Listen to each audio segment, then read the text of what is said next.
It was just a stupid episode. It was the It didn't make much thing. sense to me. It was ridiculous. It was so stupid.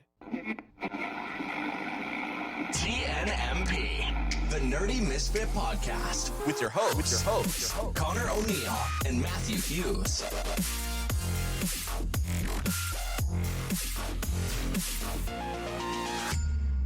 What is up, everybody, and welcome back to another episode of the Nerdy Misfit Podcast. Hello, hello. Welcome, everyone, to an episode that we're not super excited to talk about. Yeah. And that is, if you haven't seen by the title, What If Season 3, available on Disney+. Not a sponsor. This show came out the end of 2024, December 22nd to December 29th. 1 episode a day, 8 episodes in total. It's connected to the MCU, kind of, not really. Yeah. When I wrote these notes down, IMDb has a 7.4 out of 10. I'm going to double check to see if that's changed because I feel like it probably has. I know currently it has a lower score for something in comparison to Secret Invasions. No, IMDb still has it at a 7.4. I think that's too high. But we'll get into that. Yeah. But anyways, right off the bat, episode 1, what if the Hulk fought the Mech Avengers? Connor, what'd you think? Yeah, I thought it was all right. I think it's a little bit a good start for the okay. First of all, when you're going into the What If series, what are you hoping for? Because personally, I'm hoping for different scenarios we haven't seen, maybe scenarios that are the opposite, in which a choice is made within. I personally think that they should make it based on the MCU, since a lot of people and normies are at least aware of the MCU, so you can kind of base it off of decisions made in the MCU. Like, what if Thanos killed the other half of the Avengers, right? Something where you can be like, oh yeah, that's interesting. What would happen? Who would take lead, and how would that look? Save the other half, right? For sure. And then I'm okay with like these more fun ones where it's a little bit more ridiculous. My only issue, I guess, with this one was some of the characters felt like they were making decisions that the characters wouldn't make. It's a nitpicky, and I hate to sound super nitpicky, but that's just, I mean, if you're going to write a story, you may as well make sure it makes sense. And in this case, we had, it seemed like the writer didn't quite understand that the Hulk and Bruce Banner are, in fact, two entities within the same body and not the same person. Yeah. Because just the way that some of the writing was done for Bruce was very strange. And at first I was really liking, I was kind of liking the friendship between Sam and Bruce. I thought it was really good. I thought the chemistry was solid, and it was going, obviously it's the Hulk, so something bad has to happen, but it was kind of dumb how it happened because we have Bruce Banner just opting to just run experiments again on himself and not test it on, like, you know, like common sense is like, oh, I'll test it on my DNA. Which he did in the Incredible Hulk movie, which made more sense than what this and this one he's just like, what if I just blasted myself with more gamma radiation? It's just like, well, why would you do that? That's not what awoke the Hulk in the first place. It made no sense. I agree with that. And then the other thing I didn't love is, although I will say I'm pretty sure I've seen a lot of stuff about this, like what if Tony Stark made suits for everyone? Mm-hmm. And my only issue is then everyone's Iron Man. Yeah. Right? Like, what's the point of having powers if everyone is Iron Man? Makes no sense. So that's like, and this is obviously just a gigantification on scale wise, right? Like we just have all these people in massive mechs. So like, it was And personally, like, I'm not the biggest fan of the 3D animation style for What If. I don't know what it is, but it's not that it's not smooth, because it is relatively decent for like fluidity. It's just something that like my eyes does not agree with when watching it. It doesn't like feel right or sit right. I don't know how to explain it, but yeah. So that's already nitpicky, but it was all right. I mean, who doesn't love watching giant mechs fight kaiju? Even if the ending was kind of like, eh. Yeah. But it was one of the better ones of this season for sure. I would agree with that. I mean, same with you. I can't I couldn't understand why Bruce Banner's first thought process was just to hit himself with gamma radiation again in hopes that it gets the Hulk out of him. Yeah, why test it on smaller things or anything? You just do it on yourself. Just blast yourself. Sure. Like, it just didn't make sense. I assume they got the idea from this episode from a 2021 comic called Mech Strike. I haven't read it. But that's probably the inspiration. I know there's Funko Pop figures for Mech Strike, so I knew that was a thing. It felt very Power Ranger-y style for sure. with the combining together at the end. Some inspiration from Godzilla, obviously. I mean, after the Hulk comes out at the end, it was very like Abomination meets Godzilla design. Yeah. Like, he had a tail and he was like breathing fire like Godzilla. Yep. Well, it's like just an energy epic beam, I kaiju. guess. Yeah. I thought the Apex looked cooler though. The Apex, the designs of the kaijus were neat. I love the opening to like the 80s, 90s cartoons feel. That's what pumped me up for the episode. I was like, oh, maybe what if season 3 won't be too bad? It was at least a decent start, but yeah.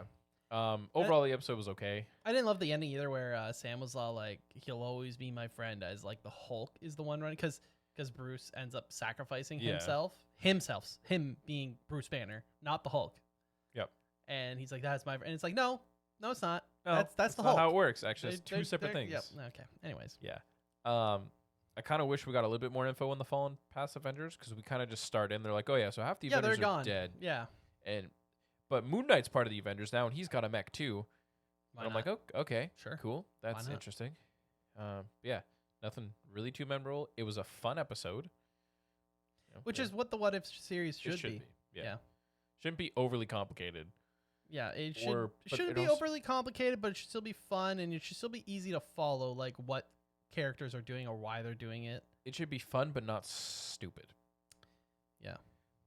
Speaking of which, we jump into episode 2. What if Agatha went to Hollywood? See, now this one you think, okay, well, we just had Agatha all along, so maybe Agatha's fresh in people's minds, Yeah, right? And then we jump into a world in which, like, it just characters aren't even the characters anymore at this point. no, Like we have Robert Stark there's a movie producer. / director, and it's Stark Industries is like a film company. yeah. I was already Uh, taken out because I was like, what? Like, why? Like, Yeah, in all honesty, maybe some people like it, and that's great. It's just not for me. Like, for me, I'm not looking to have what if Captain America, like, a Became good a one is movie star. like Like- Peggy Carter. That's good. What if Yeah.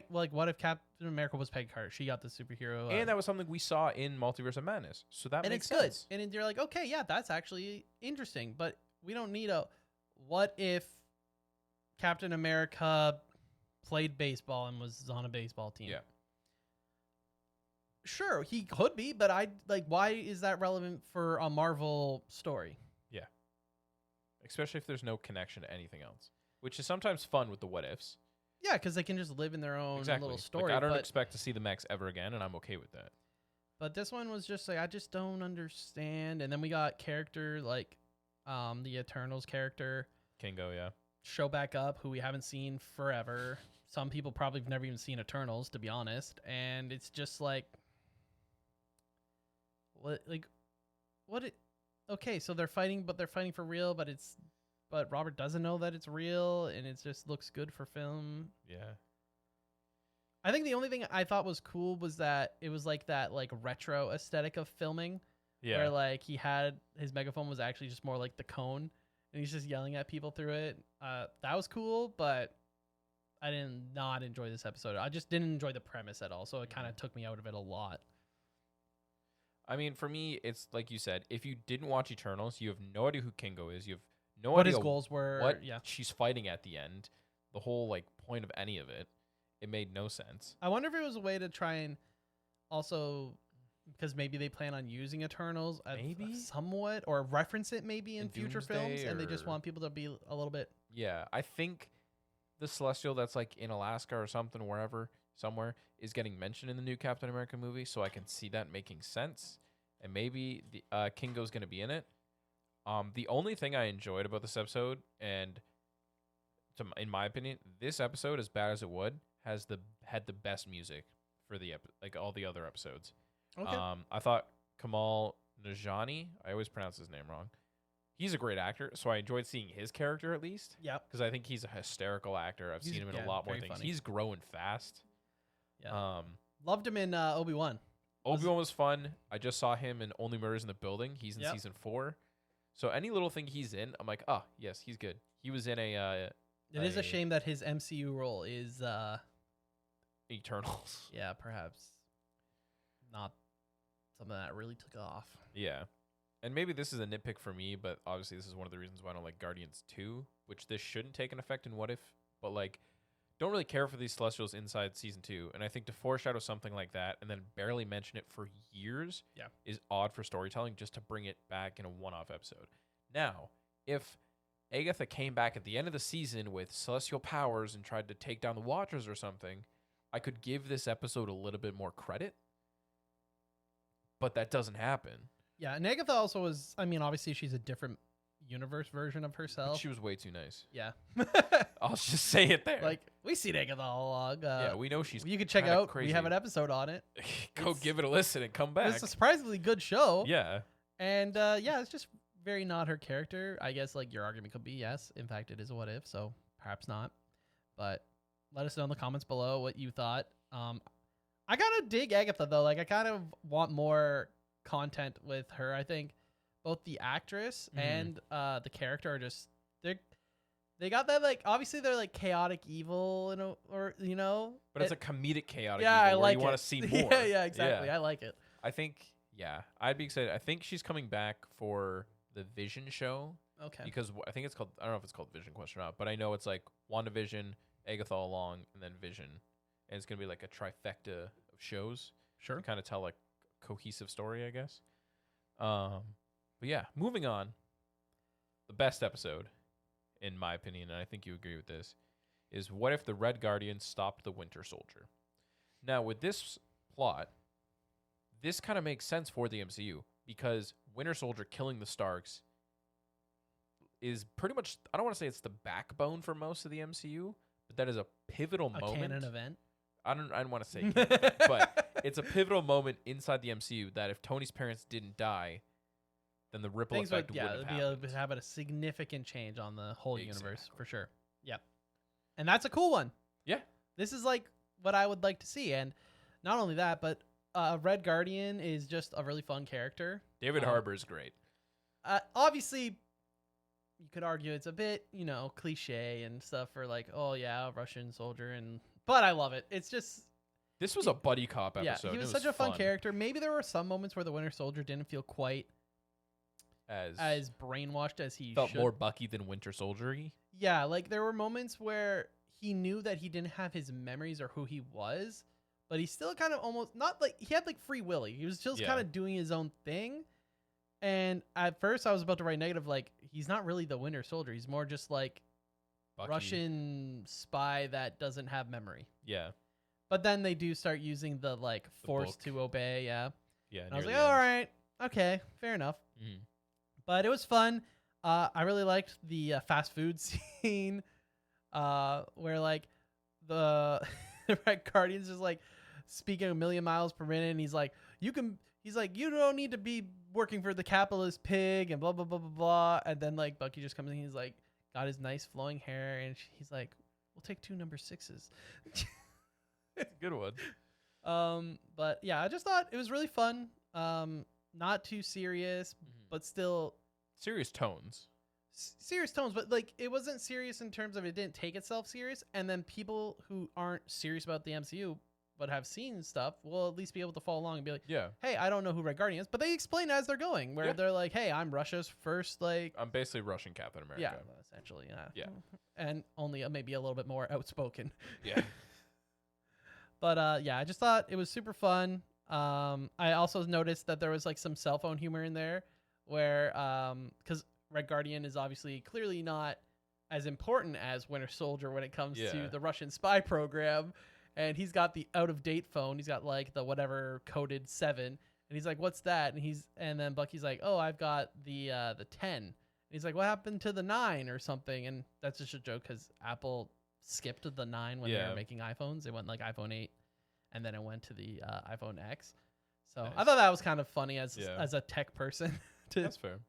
that I noticed. But overall, yeah, I thought this episode was probably the best, easily. I definitely laughed the most during it, and it also kind of was the most relatable to the MCU. Yeah, I would agree with that. I mean, I have it like it's basically buddy cop Marvel. If you haven't seen a lot of the MCU, some of the characters might not be too familiar. So for this particular episode, I actually wrote out what movies you should probably see if you want to like fully understand everything. Yeah. And it's just Iron Man 1 all through Captain America films, Ant-Man and the Wasp, and Black Widow, because the giant man, who in the comics is known as Goliath, that was in this episode, he was in Ant-Man and the Wasp, and he makes a comment about how he used to work for him. I think his name is Bill Foster, if I remember correctly, but he was Goliath for a bit. He actually took over the mantle of Giant Man for Hank Pym. That was my one issue with this episode, was that S.H.I.E.L.D. was S.H.I.E.L.D. Yeah. Like, he like pulled out his credentials. He's like, S.H.I.E.L.D.'s been looking into this. And I was like, S.H.I.E.L.D. isn't, they don't make the acronym. Yeah, they don't shrink it down until Iron Man 1 when Agent Coulson's like, we go by S.H.I.E.L.D. now. Yeah, we're working on it. And they were. Yeah. During that movie. My only dislike, and this is such a nitpick because I know it was meant to be as a joke, the last 10 seconds when it's Red Guardian with the Avengers during the first Avengers film. Yeah, in the Avengers 1, yeah. Yeah, and I'm like, this doesn't make sense. Because if Howard and Martha Stark never died, would that Avengers team still exist? Like, would Tony still be Iron Man and stuff? Like, would Hulk still be a thing? Would Captain America been found later? Because technically Howard would have known a better location, and like that's technicalities, and that's really the what if, you know? The biggest one is definitely Tony. Yeah. But based on how Howard seemed as a dad from in the backs, it doesn't seem like he was maybe the most present. Fair. But he could have been focusing on finding Captain America or revisiting the super soldier serum, and right? maybe the events of Tony being, taken, and Tony Stark Industries weapons being sold to both sides. But like, those incidents probably never happened. That would have never happened, yeah, because Howard would have been still alive, so he would have been still in charge of the company, and Ebonine Stain wouldn't have never taken the Iron Man suit, and that would have never happened, right? So that's where I'm maybe Howard's the one who ends up being taken. Like, yeah, that's the what if I want. Howard's Iron Man. That'd be priceless. Yeah. Now moving on to episode 4, arguably the worst episode, in my opinion. What if Howard the Duck got hitched? Now, this episode, who asked for this? That's what I want to know. I want to know who watched that episode in season 1 or season 2 about Party Thor or whatever, right? And was like, you know what would be great? These two D-list characters that we saw once in a post-credit scene, who, yes, was in Endgame as a background character, but didn't have any lines, voiced by Seth Green, whatever, and freaking Darcy from the worst movies of the MCU. Hey, I think her character's funny, though. I think it doesn't matter. I think she's funny, but whatever. But then she was in WandaVision, which was fine. Yeah. But these are such the most random characters. And then somehow they have a child, and somehow their child has an OP power before it's even born. Yeah, it's like the chosen celestial being or something. Like a human duck egg. Yeah, buddy. Has celestial powers. Sure, why not? What the F? And then everyone wants it, and even Fury's like, "Well, you can't take her there." That I thought. I was just kidding. You're gonna be a good parent. I'm like, no one asked for this story. Yes, no. On my notes for this, I had no, dislikes, all of it. Yeah, this is just not it. I don't like. This felt just like just skip it. This is my notes that I don't remember writing because I think I watched this at like 3 in the morning. The idea as a whole just doesn't feel like a what-if story. It feels like a bunch of people that don't care just roll the die on how stupid they can make an episode regarding arguably two most disliked characters in the MCU. Literally a post-credit character mixed with a comedic relief character in the weakest films of the MCU. Dang, you didn't hold any punches. On to episode 5. On the episode 5, you are looking at what if the emergence destroyed the Earth. So some elements of this were good. Seemed interesting. From a very nitpicky science perspective, I don't really understand how people are living on Earth. Yeah, with the Earth kind of exploding, like no Earth core. There should be no atmosphere also. The world was kind of techie, so I can kind of see, but like, eh. But no one was wearing like headgear or like space gear or anything, which you probably would have to at that point, because I don't think that Earth would have an atmosphere at that point, and I don't know how people are staying warm. Yeah. But whatever. Besides the point. Okay, it's a comic book. Get over it. They just can be in space. Speed Sure. Force can exist in anything, then here we are. But yeah, it was okay. I am a big fan of Ironheart. Okay. So I do hope to see like more MCU. Like obviously we've seen her in the MCU now. Yeah, she's getting her own show this year. And I don't know, it's also cool to see. I know some people don't love when people like give the mantle of something on to someone else, but she took this mantle of Iron Man, you know, like she will probably end up being the Iron Man potentially. And it wasn't just some cringe like, oh, here passing the torch. It was someone who's just a techie who made her own stuff. And she's a fun character. In the comics, she was fun. I mean, I love the first comic design of her. I mean, the fact that her AI was Tony. Yeah, I thought, like, that was it really would be fun. really cool if they brought a lot of those elements into the MCU. Doubtful, but it would be fun. Expensive. Yes.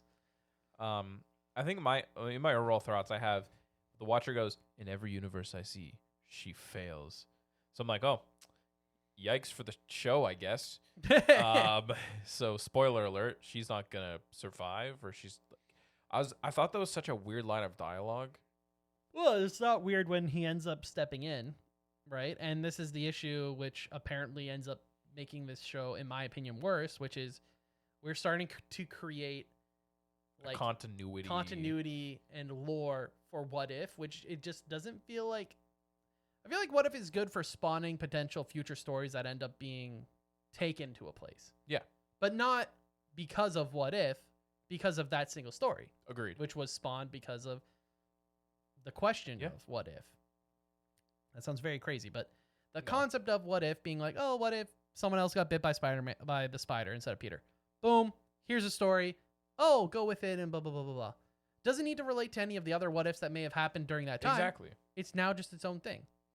And you could have argued that ended up spawning a lot of the alternate universes for Spider-Man and even Miles for that matter. Like, what if we had a different What if person Peter be Parker Spider-Man? died? Yeah. Like, what would happen? Would there be a new Spider-Man? Would there And not that's be how a lot of Spider-Man? good stories end up getting created. And it just doesn't have to be in this what if bubble, and what if bubble having to have its own story, Yeah. continuity. Yeah. I'm not a big fan of that. And once he was like helping again, because I think we saw him help before in season 2, if I'm not A little mistaken. bit of season 1, and then obviously season 2 to help Supreme Strange or whatever. So and blah blah blah. he's participating too much, which is obviously a no-no because the Watcher is, well, it's in the name. He should just be watching. And so I was like, ugh, like now we're going to keep developing this Watcher who's not a Watcher. Like he's participating in too much. And I feel like that took a lot away from me from this episode. I did think the whole Vision stuff and the nanotech and a human kind of becoming like Vision, but as a human was very interesting, I guess. Yeah, I mean I thought the design was cool. Yeah, the design was cool. Don't know if I fully agree with the concept of it. Understand how that would happen, but sure, why not? I guess Vision became more sentient, so maybe that will come into play in the Vision show. Perhaps. I thought Old Man Mysterio was cool. Yeah, I didn't expect that. I didn't know when. Very this was interesting, take place, like villain. Yeah, like big villain. Well, I mean, with Quentin Beck and like being there when Tony was doing stuff, so it kind of made sense. But being the big villain, yeah, for an Iron this Man moment? story, very different, but It's I different. respect it. Moving on to episode 6, which is the one that I thought had the most potential and kind of fell flat, was What If 1872. I thought having a cowboy Shang-Chi was fun. and the Hawkeye And Kate Bishop as Hawkeye, a little bit older of Kate Bishop. being like a gunslinger. Yeah, I was like, this is fun. Yeah, super fun, cool, aesthetic as well. The thing that bugged me the most about this is opens the episode up with the Watcher being like, yeah, there's all these other timelines of like, what if Ultron became a singer? What if Crossbones and all these pirates and all this he's stuff? giving like and I was weird like, what if scenarios. yeah, and I was like, and then he's like, oh yeah, the one where Thor was a frog and Loki was an alligator. I'm like, sweet, give me those. Nope, we don't get. Well, I wouldn't want any of those on either, to be honest. The pirate one would be fun.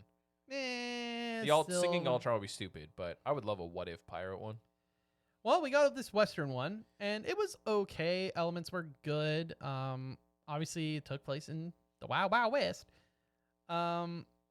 And I feel like the only important part of this one was that we see the Watcher once again jump in to help. Yeah. Because what this episode felt like for me was, it didn't feel like we were doing much. Like I didn't really care for the story overall. Yeah, it was one of those things where if you don't know who the Hood is, you didn't really care. But it felt like it was progressing the plot that it's developed within the What If series. Where this it was was like, just a placeholder. It felt like, yeah. Where it was like, oh yeah, nope. He stepped in again. Okay, us other Watchers, we gotta do something about this guy now. I did like how they tied in the concept of the 10 rings of like having to shoot the bell 10 times for Shang-Chi to kind of appear. Yeah. I was like, you know what, that's a fun little like, because I was curious originally when I was like, oh, how they're gonna bring Shang-Chi, who has like these powerful 10 rings, how are they gonna bring that into like the Western? So I thought that was like a fun little nod almost. Yep, for sure. And then moving on, I guess, to episode 7 is what if the Watcher disappeared? Yep. And this is the beginning of the end of the show, in my opinion, both literally and metaphorically. Yeah. Go ahead. I just don't know why we're starting off basically with the, dimensional, universal Avengers. Guardians of the Multiverse. That are also knowledgeable about the Watcher, which is also just something that technically really shouldn't be a thing either. Also agree. And this is where it shows it's no longer what if. These last 2 episodes, 7 and 8, are no longer what if episodes because they're just telling a story that is its own story. It's no longer what if. What if is a scenario and telling that scenario. Yep.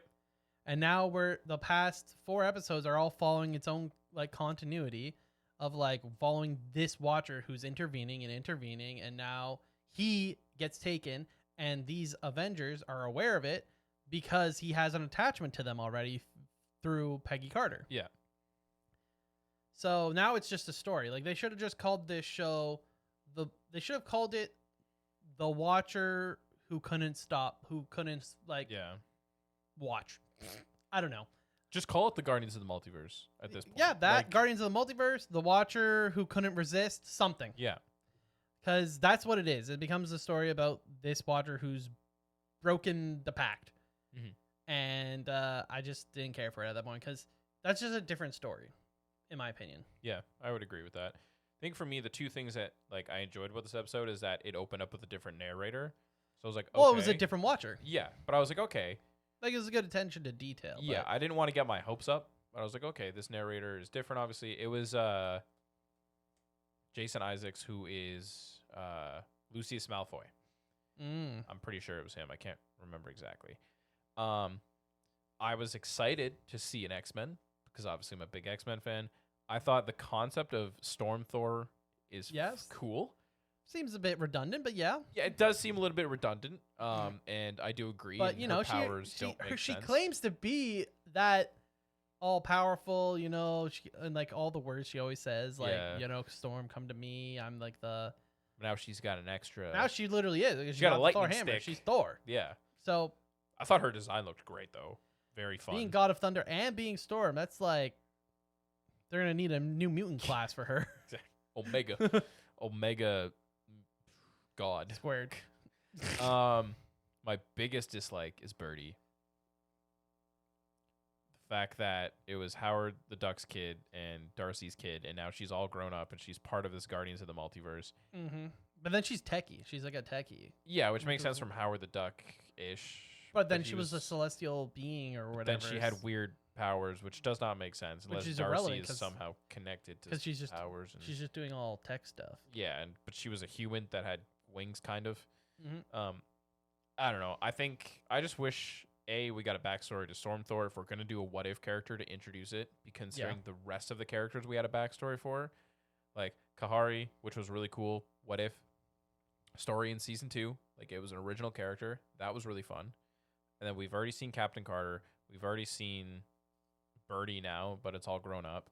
I just want, like similar to you, I just want a new story and not a continuous story from the last 2 seasons. Why do we have the same reoccurring characters connected to the same big baddie? Like, we have Ultron, Vision, Infinity, Gauntlet, Suit, Man. Yep. I don't know what his character's name is. But as soon as I saw that, I was like, yep. And why? then we go into episode 8. Then we go into episode 8. The conclusion of these past 4 episodes. Yes. What if? I just, first off, I don't know how 2 Watchers headbutting causes a world to blow up. They're powerful beings. I get that. They're powerful beings, Matthew. No, I get that. Get your but what I don't understand together. is the fact that when the Watcher and everyone, can anyone accept this oath and become a Watcher? First off, I guess, yes. That's my biggest thing. Actually, the answer to this question is yes, Yeah. because we just read saw this it. oath. Oh, just say that you accept. Okay, so anyone can have these powers, I guess. If First, another Watcher, my assumption is if another Watcher present, grants it to them, or I guess. yeah, that one's a little weird. B, Yeah, them all becoming Watchers for the sake of not getting killed was weird. yeah, and then still having the powers at the end. I feel like they could have could have taken them back. I don't know, but it's okay because now they're in all Doctor Strange Supreme's sentient world that he made because he's an entity of the universe.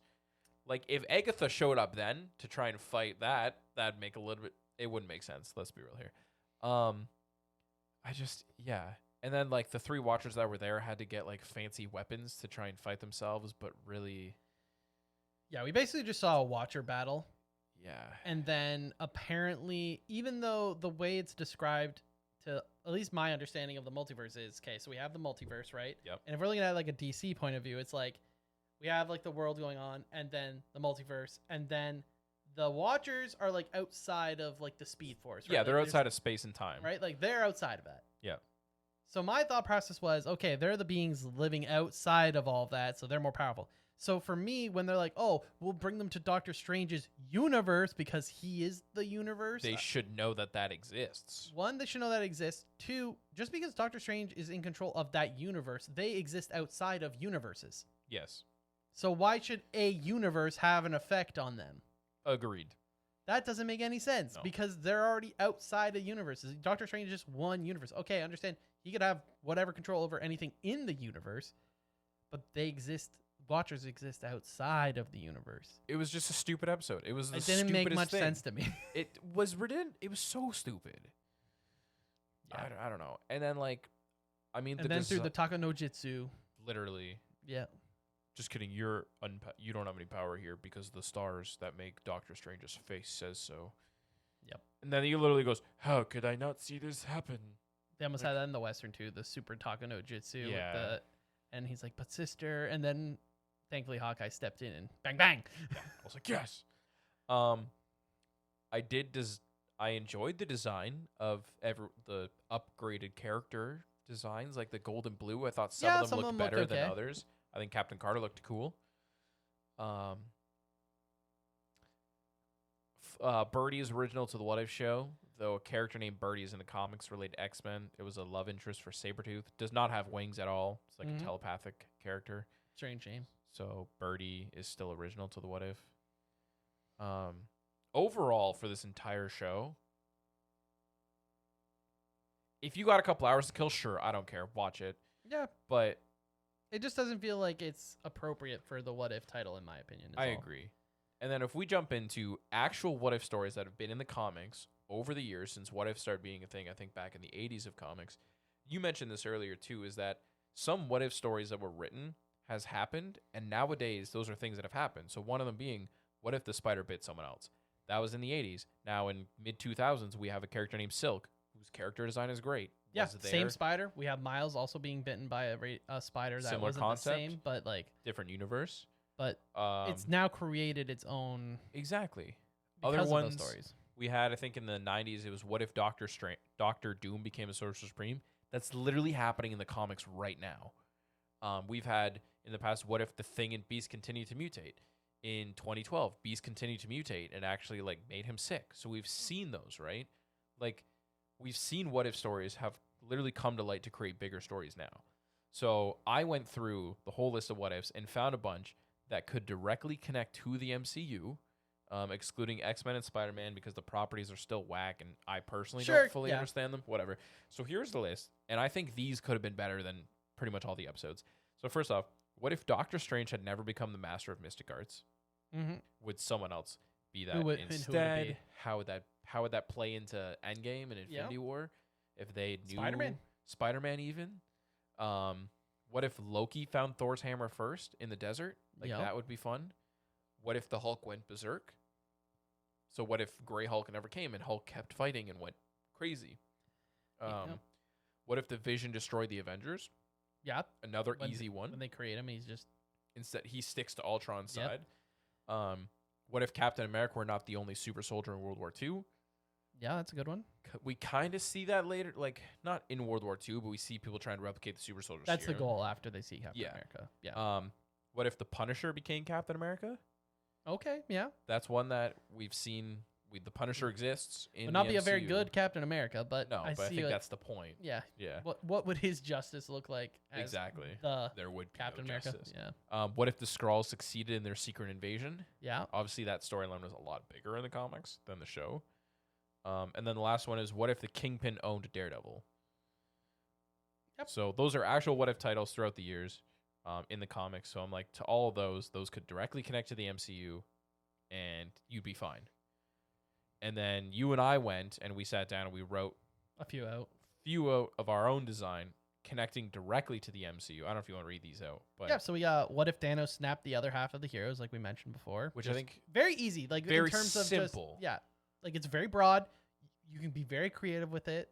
Just you have a cast now that is not the original. How would they figure it out? How would Spider-Man deal with Tony Stark? How would Doctor Strange know that this is the only way to do it? Who would be the big ones stepping up to be like, okay, we need to...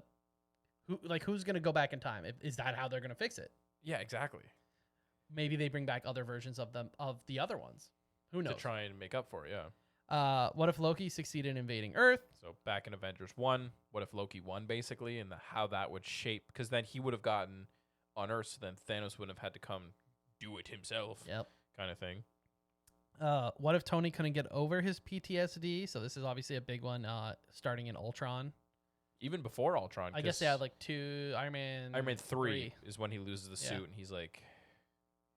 He goes through a little bit of a phase. I don't like that movie that much, but I still remember the scene when he's at like some like food place and he's like drawing, and then he just keeps going and he like starts going crazy, and then he just jumps in the suit and dips. What if Bucky didn't become good? That's obviously a very easy one as well, right? You can even have it take place on, like, in the middle of Winter Soldier. You can have it in Wakanda. Or in Wakanda, yeah. Like they're Sleeper agent. They're working on him, and they just can't get it. They just can't, and he like breaks out, and it's just a what if of Wakanda trying to catch him. Yeah, simple as that. Easy, and peasy. He escapes or something. What if Wakanda was known to the world? Insert X years here, like. However soon you want it. Imagine if Wakanda was mentioned during World War II, how that would have an effect, like the on Black technology Panther, in general. Technology, if that Black Panther at the time was fighting alongside Captain America, for example, like in the World War. In the World War, you would have had there's a team in the comics that was around the time called the Invaders. Mm-hmm. That was like Captain America, Bucky, Namor. There was a character named Miss America, which is whatever, and then there was the Whizzer. Whizzer. It was weird. He got bitten by a mongoose, got super speed. Kind of like getting bit by a lion. Becoming an anti-hero. But yeah, like, even if they did an episode of, like, the Invaders, like, that kind of team. We got, what if Gamora defeated the Guardians instead of joining them? Once again, very easy. Doesn't super simple. It's not. It's just a decision that happened within the MCU and just go the other way. Yeah. Speaking of this last one. This one, I think, would be also quite fun, is what if Quicksilver didn't die and Wanda did? We just switch which sibling died. That would change the backbone of the MCU. So much. It would change so much because the Soviet Accords would never have had to be made. I guess the Accords would still be made, but what really pushed them over was when Wanda has that scene where she ends up killing a bunch of people at the beginning of the film. On accident. And that's when it really gets pushed. So what event would have to happen for the Soviet Accords to still occur? Because there wouldn't have that Wanda accident. But they could just create another accident. Would Quicksilver join them, or would he just... Would he be on the run? Would he just do his own thing? Like, all these directly connect to the MCU, would have so much potential, and honestly would be so much fun. What if Peter didn't give Mysterio the glasses? That would change a bunch of stuff. Yeah. Like it's such a simple And there's just a lot of scenarios within the MCU. There's so many movies and shows at this point for the MCU that it can be just strictly. And I'm not saying it should be strictly related. I'm just saying that it's easier for a lot of casual fans to follow MCU related stuff. Agreed. And if you're gonna go off the rails, like I don't think having Robert Stark be a movie director is The way to go. really enjoyable for anyone, in my opinion. If you want to go like crazy and you want to create like an insane story that'd be way too much, that would be over multiple episodes, then maybe have season 4 open, first episode. What if Doctor Strange couldn't get the portal closed at the end of the third Spider-Man? Yeah, and then you have a whole multiverse season. That would make sense to me. I just don't think What If needs to carry over thing. multiple episodes ever. Fair. It should just be it's one completed One-off story. Carry on. And then if that ends up spawning a new show, a new comic, etc., then fine. So be it. That means it was a good What If. Yeah, like we are getting a Marvel Zombie show, similar animation, inspired by the one What If Marvel Zombie episode we had. That makes sense. But we don't need like the What If to have its own Guardians of the Multiverse. Yeah. It doesn't just need to have be its a thing. own canon story going through the whole What If. I just think that that's not necessary. So it was a miss for me. I would give it like a 6. Yeah, I would give it around a 6. I did talk to a couple of people, and they said that some of the theories behind it is that these actors are still on contracts, but Marvel doesn't know what to do with them. So they have to keep returning them and bringing them back to fulfill their contracts. I mean, sure, but I don't you can know. write better things than that. Yeah. And I've been on the Reddit, and some people are like, "Oh, Marvel fans can't be happy about anything." And it's like it's not about if you're just happy about anything Marvel puts out, then that's not good either. Part of the problem, Yeah, man. that's like Like you need to be able to critique and be like, "Yeah, no, this isn't what people want, or this is what I want, or what a lot of Exactly. fans I know are asking for." You can't just blindly be happy and be like, "Oh well, at least you're getting something." Like, nope, that's not a great attitude it's not to how have it either. works. Yeah. So I don't know. I know like we're being very nitpicky overall, but I feel like the MCU and Marvel as a whole has been putting out solid content for a while, and we hold them to a standard. And they haven't been hitting that standard for a bit. I thought personally that Agatha All Along was pretty great. Better than I expected for sure. But I feel like maybe the better than expected is because of how low the bars felt. Yep. And it makes me nervous for Captain America. Especially with the reshoots and the re-editing. All the and rumors stuff. of all the re-edits and Um, rumors and the first screenings and how people have taken it. But I got good hopes about Daredevil Born Again. But I mean, we'll see. We'll talk about them. We'll talk about it. But let us know down in the comments down below if you like the What If season. What are some of the What Ifs you want to see? Or Exactly. like, what do you agree with us? Should What If have its own kind of storyline going Should we through? get another What If season? Should we cut it now? Like, Yeah. Are we looking What are you for guys a season thinking? 4? Let us know Let in the us comments know. down below. Exactly. And again, remember to chat us up in the Discord, talk about it in the Discord. Remember to like, subscribe, comment, etc., etc. And a reminder, anime of the month for January is Banana Fish. So Yep. we'll be talking about that in a couple weeks. Stay tuned for next week's episode where we review the animes of the month from 2024. Yeah, we do created a tier list. It's a tier list based on, I guess, what you would say recommendation, like our recommendation to you as an anime watcher. Plus how much we enjoyed it. Mostly if you're cetera. new. I would say Yeah. that's what it's based off of, recommendation. Exactly. But stay tuned for that. Otherwise, we'll see you next Wednesday for another Heck fun-filled yeah. episode. Bye. TNMP, the Nerdy Misfit Podcast. Don't forget to join the island by dropping a follow. Thank you. And see you next week.